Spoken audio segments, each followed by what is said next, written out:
Subhanallah. A'udzubillahi minasyaitonir rajim. Bismillahirrahmanirrahim.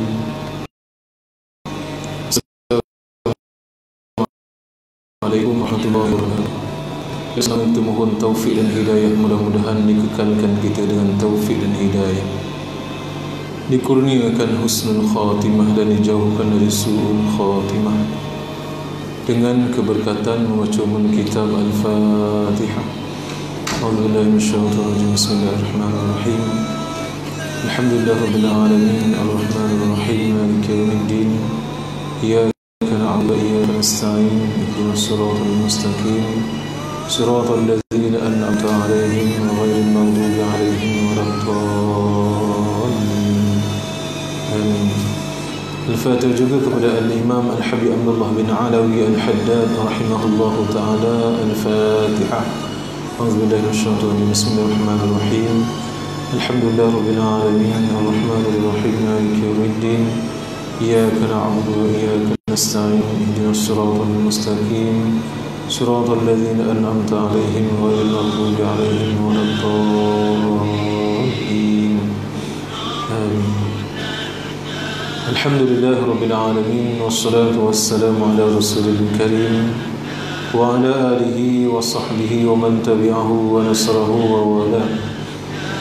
Asyhadu an la ilaha illallah wahdahu la syarika wa asyhadu anna Muhammadan 'abduhu wa rasuluh.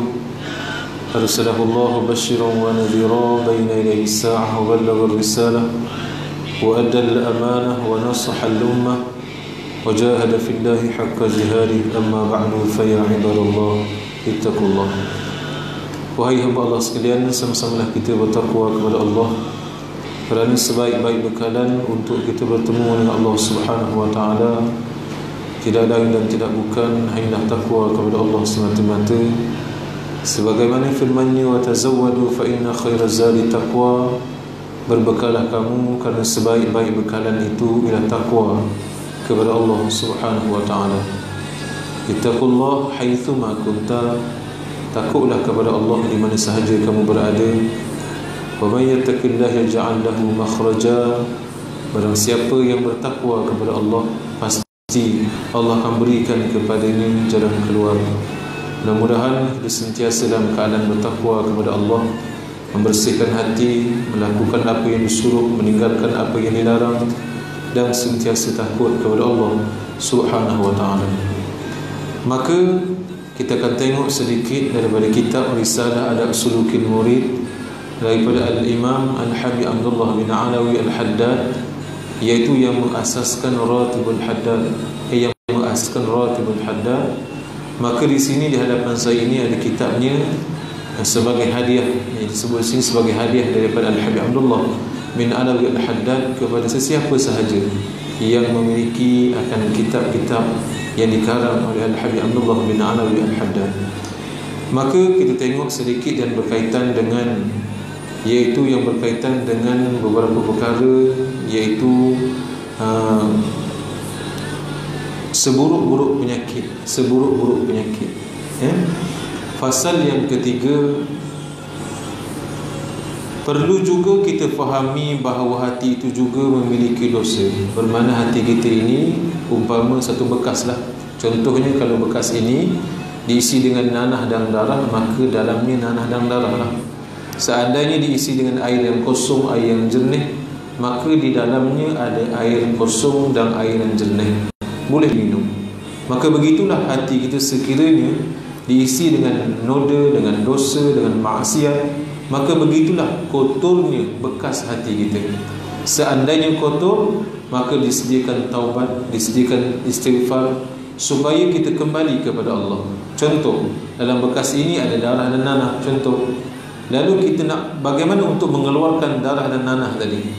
Melainkan hanya dengan kita menuang darah dan nanah tadi, ataupun kita memasukkan, iaitu istighfar, memasukkan taubat ke dalam bekas ini. Bermakna memasukkan air yang bersih, air yang jernih seberapa banyak yang mungkin, hinggalah darah dan nanah tadi terkeluar daripada bekas ini. Maka begitulah cara untuk menyucikan hati perlu kepada kesungguhan, perlu kepada latihan. Kerana hati ini memang tempat salurannya ada dua lah, mata dan juga telinga. Benda yang sangat besar.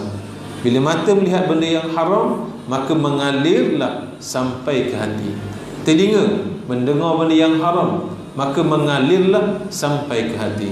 Bila masuk ke dalam hati, maka tidak banyak perkara yang boleh kita lakukan, melainkan apa yang kita pandang, apa yang kita dengar sebelum ini. Contoh, kita tengok benda yang haram, kita dengar benda yang haram, masuk benda yang haram, maka apa yang kita akan laksanakan? Maka kita akan melakukan perkara yang haram, yang dimurkai oleh Allah Subhanahu wa ta'ala. Maka hati di sini merupakan perkara yang sangat penting. Kata Nabi SAW, mafhumnya, sekiranya baik benda ini, daging ini, maka baiklah segala-galanya.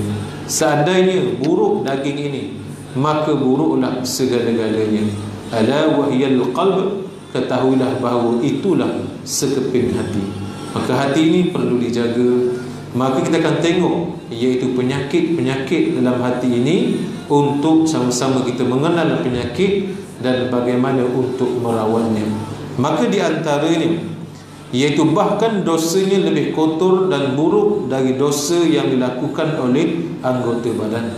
Kerana hati ini terlalu hebat. Bila mana dah masuk penyakit hati, contoh sombongnya, hasad dengkinya, riaknya, ini dah sangat teruk dah ni. Yang tadi maksiat daripada luar masuk ke dalam, yang ni memang daripada dalam. Riak mana orang nampak, ujub mana orang nampak, ataupun hasad dengki mana orang nampak, sombong orang tak nampak. Hubungan kita dengan Allah Subhanahu wa ta'ala, maka bagaimana kita berhubung dengan Allah? Seandainya tidak ada hubungan dengan Allah, maka lahirlah kecintaan kepada dunia.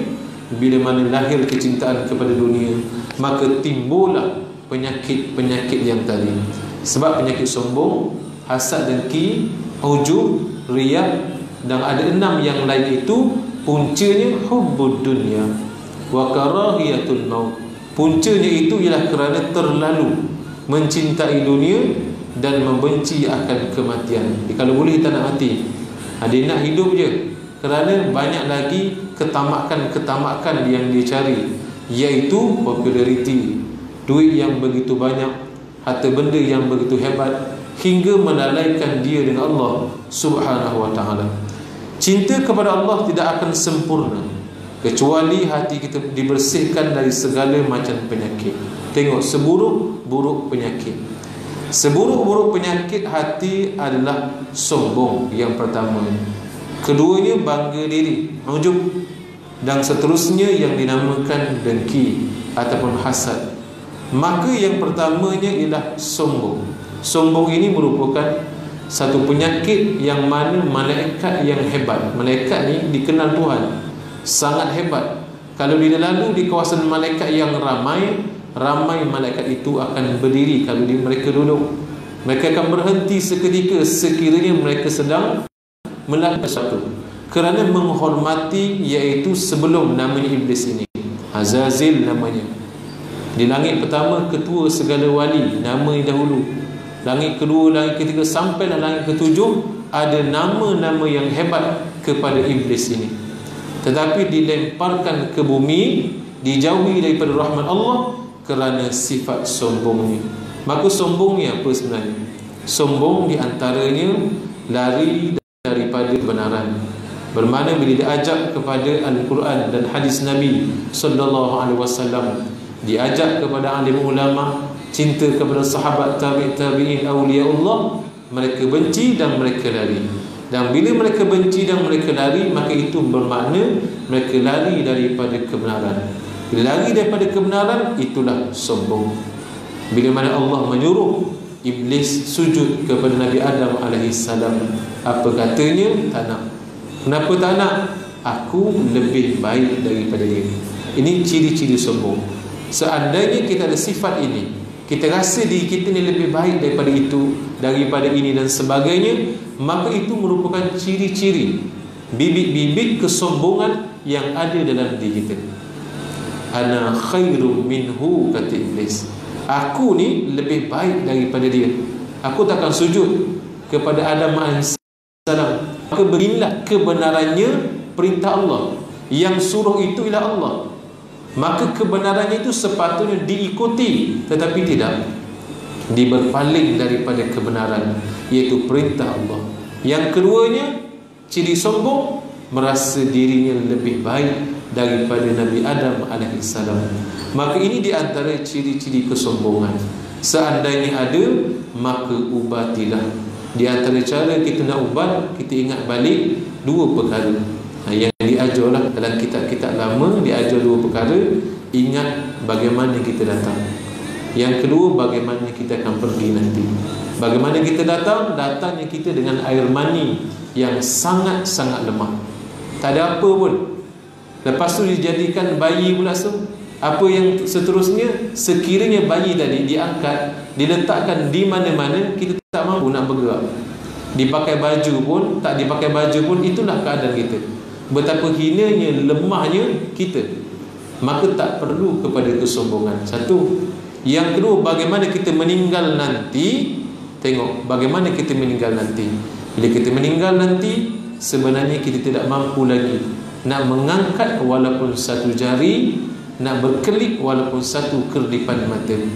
Maka begitulah betapa lemahnya kita. Dan bila mana kita tahu hakikat kebenaran ini, maka hilanglah kesombongan kita.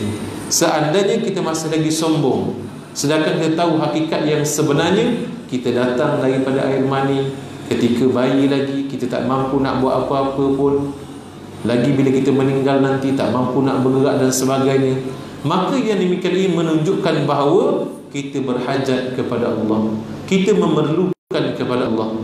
Dan sebenar-benarnya memang kita lemah. Dan bila mana kita sedar bahawa kita ini lemah, maka perlu kepada kita hajat kepada Allah Subhanahu wa ta'ala. Bagaimana? Ikut titah perintahnya. Ikut titah perintahnya. Itu di antara hamba yang berhajat kepada Allah. Dia akan ikut apa sahaja yang diperintahkan oleh Allah Subhanahu wa ta'ala.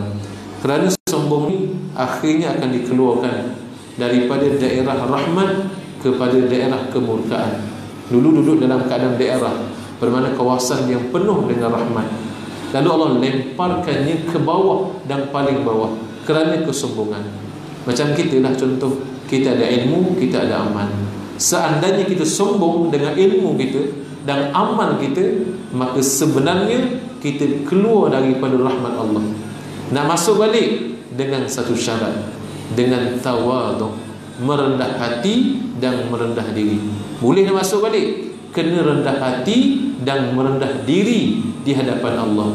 Bagaimana? Di antara yang diajar oleh Nabi Muhammad sallallahu alaihi wasallam dalam Sayyidul Istighfar, di antaranya disebut abu ulaka bi ni'matika alayya wa abu bi dhanbi faghfirli fa innahu la yaghfiru dzunuba illa anta. Maka ini di antara kandungan yang terdapat dalam Sayyidul Istighfar, penghulu kepada istighfar. Apa maknanya? Abu ulaka bi ni'matika alayya, ya Allah, aku mengaku segala nikmat yang kau berikan kepadaku, ya Allah. Lagi apa lagi?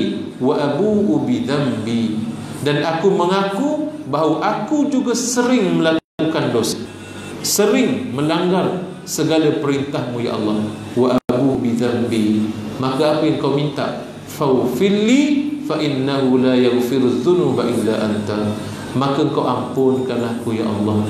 Sesungguhnya tidak ada Tuhan yang lain yang boleh mengampunkan diriku, ya Allah. Hanya Engkau sahajalah yang boleh mengampunkan diriku, ya Allah. Maka itu di antara tawaduknya orang yang mana sebelum ini dia sombong, nak masuk balik dalam rahmat, perlu kepada tawaduk, merendah hati, mengaku makan minum nikmat Allah, dan mengaku kita melakukan dosa di hadapan Allah. Maka mohon ampun kepada Allah Subhanahu wa ta'ala dengan seringkali dan acap kali. Maka itu di antara perkara untuk kita mendapat rahmat daripada Allah Subhanahu wa ta'ala. Bagaimana sifat takabur dan sombong boleh menyelaputi dalam jiwa manusia sedangkan ia mengenali dirinya sebagai hamba Allah. Kita ni hamba, hamba bermakna jantung kita tak boleh kawal jantung kita, dan kerdipan mata kita, turun naik nafas kita tak boleh nak dikawal, melainkan hanyalah dengan izin daripada Allah Subhanahu wa ta'ala. Allah beri nyawa, Allah beri kehidupan, kita hidup. Andai kata Allah dah tarik balik, maka kita meninggalkan dunia ini. Maka begitulah kehidupan kita dan kehidupan orang lain. Keperluan kita ialah perlunya kita kepada Allah, dan perlunya kita kepada ibadat-ibadat yang diwajibkan oleh Allah Subhanahu wa ta'ala. Diri hamba berasal dari air seni yang hina. Dia ajar pada kita dah ni teknik dia. Bila mana ada sombong, ingat balik, aku ni dulu tak ada apa, kosong, datang dalam keadaan daripada air seni yang hina. Air seni ni air mani, itulah air yang penuh dengan kebijaksanaan Allah. Allah tunjukkan kebijaksanaannya, daripada air mani kepada darah, darah kepada daging, seterusnya sampai kepada tulang-tulang diselaputi daging, dan dijadikan kita sebagai bayi, dan dijadikan kita sebagai manusia yang lengkap. Bukan hanya ada mata, tapi dengan fungsinya sekali. Allah beri mata ni dengan fungsinya sekali. Tahu yang ini hijau, ini biru, ini dekat, ini jauh. Allah berikan dengan fungsinya sekali. Telinga, ini dekat, ini jauh, ini bunyi ikan, ini bunyi ular, ini bunyi burung. Dengan fungsinya sekali. Betapa kasihnya Allah kepada kita. Maka bila kita ingat balik, tak perlu kita menyombong diri, tak perlu kita lari daripada kebenaran yang Allah Subhanahu wa ta'ala telah tetapkan kepada kita. Maka begitulah, sementara tidak lama lagi akan menjadi bangkai yang busuk. Betul, suatu hari nanti kita akan dihantar ke kubur dan ditinggalkan. Apa yang kita bawa, amal saja. Itu saja yang kita bawa. Amal buruk, rugilah. Kalau amal baik, maka beruntunglah. Itulah yang kita akan bawa, dan sebenar-benarnya. Kalau ada minyak wangi pun sekejap, orang letak sikit, kain sikit, kayu sikit, gali-gali, kena tindih dengan tanah, akhirnya tinggalkan. Yang dibawa sebenar-benarnya ialah aman. Sebab tu ingat balik, kita ni pasti akan menemui ajal. Seandainya ada lagi belenggu kesombongan, maka ingat kepada perkara ini dan beristighfar kepada Allah dengan tawaduk diri, merendah hati, khuduk diri di hadapan Allah Subhanahu wa ta'ala. Macam Nabi SAW ketika mana berhadapan dengan Allah pada malam Isra wal Mi'raj, malu, nak angkat muka pun malu, nak angkat muka pun malu. Lalu Nabi SAW memuji Allah. Apa yang Rasulullah puji ketika mana berhadapan dengan Allah pada malam Isra wal Mi'raj? Apa pujiannya? Tengok. At-tahiyyatul mubarakatus salawatut tayyibatu lillah. Itu pujian Nabi sallallahu alaihi wasallam kepada Allah ketika mana malam Isra wal Mi'raj. Apa jawab Allah kepada Nabi sallallahu alaihi wasallam? Assalamu alayka ayyuhan nabiyyu wa rahmatullahi wa barakatuh. Begitulah yang mana Nabi menunjukkan tawaduknya diri Nabi sallallahu alaihi wasallam di hadapan Allah. Allah tinggikan darjat Nabi kerana tawaduknya Nabi di hadapan Allah Subhanahu wa ta'ala. Nabi sallallahu alaihi wasallam boleh memiliki harta yang begitu hebat, bermakna Safa dan Marwah tu dijadikan emas untuk berdakwah. Tetapi tidak, Nabi memilih iaitu dua perkara, dibukakan dua perkara. Yang pertama, pintu taubat seluas-luasnya kepada umat. Yang keduanya, pintu rahmat seluas-luasnya kepada umat. Itu yang diminta oleh Nabi Muhammad sallallahu alaihi wasallam. Bukan yang diminta ialah Safa dan Marwah bertukar menjadi emas, bukan. Maka jalannya dibukakan pintu taubat seluas-luasnya, sampailah kita semua mendapat apa yang diminta oleh Nabi Muhammad sallallahu alaihi wasallam tadi. Maka begitulah jalan Nabi. Nabi boleh berpakaian emas, semuanya emas, semuanya hebat-hebat, tetapi Nabi sallallahu alaihi wasallam tidak mengajar yang sedemikian. melainkan apa yang diajar ialah bersederhana dan tawaduk diri di hadapan Allah Subhanahu wa ta'ala. Kan pernah sekali isterinya Siti Aisyah radhiyallahu anha, Sayyidina Aisyah, dia tukar tempat tidur Nabi. Sikit je, tebal sikit je, tukar tebal sikit, tidur lena. Lena sikit Nabi sallallahu alaihi wasallam. Maka Nabi minta tukar balik. Nabi minta tukar balik pada bentuk asal, pada tilam yang asal. Maksud kulit yang asal tu minta balik, supaya tidak diajar kemewahan walaupun sedikit. Dan begitulah keluarga Nabi sallallahu alaihi wasallam dididik oleh Nabi Muhammad sallallahu alaihi wasallam. Sebab tu kita nak didik anak, jangan didik kebanggaannya pada material. Bahaya tu, kebanggaannya kepada material. Biarlah kita ini menjadi yang tawaduk. Benda ni tak kekal, benda ni sementara. Usahalah, beramallah, bacalah. Itu di antara suruhannya. Bukannya berbangga diri dengan material semata-mata. Saya rasa itu sajalah untuk malam ni. Dah masuk waktu dah? 3 minit lagi. Saya rasa dah 20 minit itu. Mudah-mudahan Allah berikan kebaikan kepada kita, iaitu kesimpulan untuk malam ni, iaitu sama-samalah kita mengenal hati kita. Umpama satu bekas, kalau kita masukkan kotor-kotor dah dia, kalau kita masuk benda yang bersih, bersihlah dia. Satu. Yang kedua, dalam hati itu ada penyakit sombongnya, ujubnya, riaknya, dan juga hasad dengki. Yang kita sebutkan tadi ialah sombong. Apa makna sombong? Berpaling daripada kebenaran. Yang keduanya, merasa dirinya lebih baik daripada yang lain. Maka itu ciri-ciri sombong. Maka minta kepada Allah, ya Allah, jauhkanlah kami daripada sifat sombong, dan ubatilah hati kami dari segala penyakit-penyakit hati. Itu saja untuk malam ni. Mudah-mudahan Allah berkati majlis kita pada malam ini.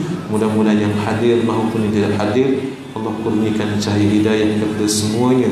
Rabbana atina fid dunya hasanah wa fil akhirati hasanah wa qina adzabannar. Wa sallallahu ala sayyidina Muhammad wa ala alihi wa sahbihi wa sallam. Walhamdulillahi rabbil alamin. Taqabbalallahu minkum. Tasbih kafarah dan suratul Asr. Subhanakallahumma wa bihamdik, asyhadu an la ilaha illa anta, astaghfiruka wa atubu ilaik. Bismillahirrahmanirrahim. Wal 'asr innal insana lafi khusr illa alladhina amanu wa 'amilus solihat wa tawasaw bil haqq wa tawasaw bis sabr. Assalamualaikum warahmatullahi wabarakatuh.